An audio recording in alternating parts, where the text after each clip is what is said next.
Hello everyone, this is Jason from Primetime Aquatics, and in this video I wanted to answer a question that we have been asked a lot over the years, and we've done a lot of videos about water parameters, but in this video I want to talk about how much water should you change in your aquarium, and I want to look at it from a biological science perspective. I hope you enjoy the video. Thanks for watching. All right, so we've gotten this question a lot. Yes, how much water should we change in our fish tank? I have a very simple answer for you. It's a one-word answer: nitrates. Nitrate concentrations determine how much water we're going to change in our fish tanks. We have 80 fish tanks in our fish room, and each one gets a slightly different water change percentage every single week. So what have we done? How did we do it? Well, one, we have testing kits. So we have a liquid testing kit. We have the test strips as well because they're just easier to use. I will put Amazon affiliate links down in the description below for both of those things. Highly recommend. If you're going to be keeping fish, you should know what your water parameters are. I'm not saying you have to test your water every single week for the rest of your life. What I am saying is that there's a problem. Often the first thing we want to do is check for water parameter issues. And certainly when it comes to tank maintenance, we want to know if our tank maintenance is sufficient based on what we're doing. So nitrates are the key for us. What are the goals? Our goals in our fish room is to try to keep the nitrate concentrations under 20 parts per million. So what that means for us is right before we do a water change, ideally I would like to see the nitrate concentrations right around 20 parts per million or less.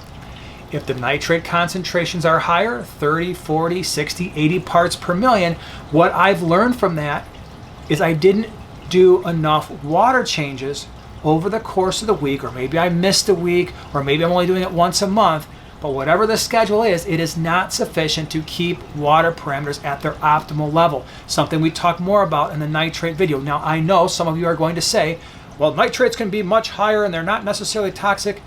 And to that I would say, yes, they are. It just depends on the fish and the concentration. 20 parts per million, we know that we're safe for just about all fish. Okay, so now we have basically have a line in the sand. We have our parameters, our goal. We want to keep our nitrates under 20 parts per million. You test right before you do the water change. If you're right around 20 parts per million, now we have to figure out, okay, how much water am I going to change at this current time to bring the nitrates down so that when they climb back up over time due to fish waste, they're still going to be 20 parts per million or less the next time I do a water change.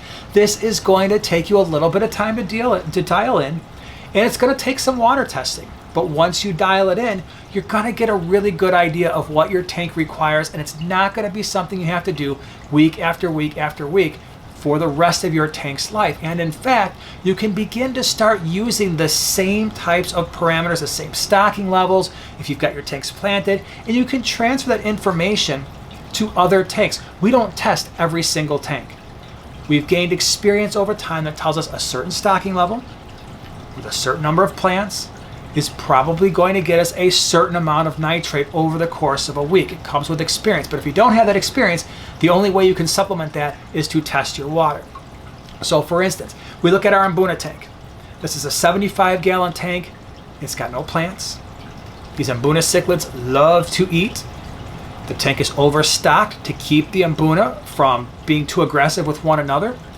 This is a tank that we have learned over time that requires roughly a 75% water change once a week.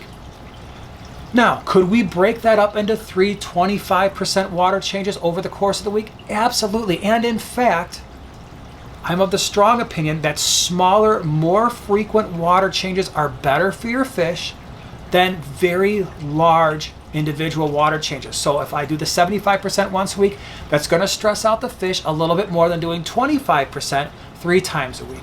Obviously, the best you can do is if you had a drip system in your aquarium that slowly dripped water into the aquarium every single day at a constant rate, and there was an overflow on the other side of the aquarium and the old water drained.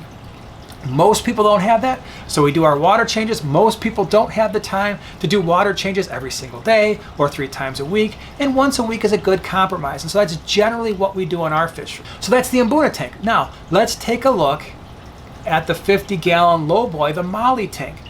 That tank has got mollies. It's not super heavily stocked, although it's getting more stocked because the mollies keep having fry. It's heavily planted. We have very little filtration. In fact, pretty much our main mode of filtration is an air stone. We test the nitrate concentrations there, and what we see is we really only need to do about a 20 to 25% water change on that tank weekly to maintain the nitrate concentrations that we talked about earlier, 20 parts per million, and we don't want it to go above that at any point during the week. In the nitrate video, we talk about how to lower nitrates. Stocking levels are going to contribute, as I've already mentioned, to the nitrate concentrations and how much water you have to change. The amount of food that your fish consume is going to contribute to that bio load as well. If you've got plants in the tank, that is also going to contribute to how much water you change. In many of our planted tanks, we don't have to do the same volume if the tank is not planted. So a lot of our planted tanks, we stick to 10, 15, 20, 25% water changes based on our stocking levels and based on the types of plants that we have in the tank. But when we have these big overstocked cichlid tanks, yes, now we're dealing with 50, 60, 75% water change. Now, one thing that you should understand, and I've kind of alluded to this already, but if you change the ecosystem, you may have to change your weekly maintenance routine. So for instance, if you've got a tank and it's got let's say you've got a 20-gallon tank and it's got 5 fish in that tank, and you go out and you buy 5 more, well, guess what? All of those fish are going to be contributing ammonia to the tank, which then get converted to nitrite and then nitrate. And so you may have to increase the amount of water changes or the volume of water changes that you do over the course of a week. If you add more plants, that may also contribute to the amount of water changes that you do. You may be able to lessen that. In fact, when you add liquid fertilizers, one of the things that you are adding to the water are nitrates and phosphates. And so maybe it's not a great idea to do a 50% water change on a heavily planted tank that's lightly stocked when all you're doing is removing some of the fertilizers that you added in the tank previously. I will say, even with a planted tank, at least in our experience, a lot of the plants enjoy a water change once in a while because that will help remineralize the water, some things that you're missing from some of the fertilizers that you would purchase. Another thing to consider that we've talked about in the past is when you're doing your water changes, I'm a strong believer in a non-planted tank that gravel vacuuming should be done, because that fish waste or uneaten food is going to contribute to higher nitrate concentrations. So if you can remove that from the water, nitrate concentrations will remain lower throughout the week, and it will actually allow you to do less water changes and speed up the amount of time it takes to do tank maintenance. All right, everyone, I hope you found that useful. Again, we're not talking about having to test your water parameters every single week for the rest of your life. As soon as you dial in the maintenance for your tank, your fish are healthy, you know you're keeping your nitrate concentrations low, you can then continue to stay on that schedule and maybe periodically test it every couple of months just to make sure that you are in fact keeping up with the changes, the water changes appropriately. If you want more information on nitrate concentrations, check out this video up here. If you want more information on why it's important to gravel vac, check out this video down here. Hope you enjoyed it. If you did, share, subscribe, and we'll see you in the next one.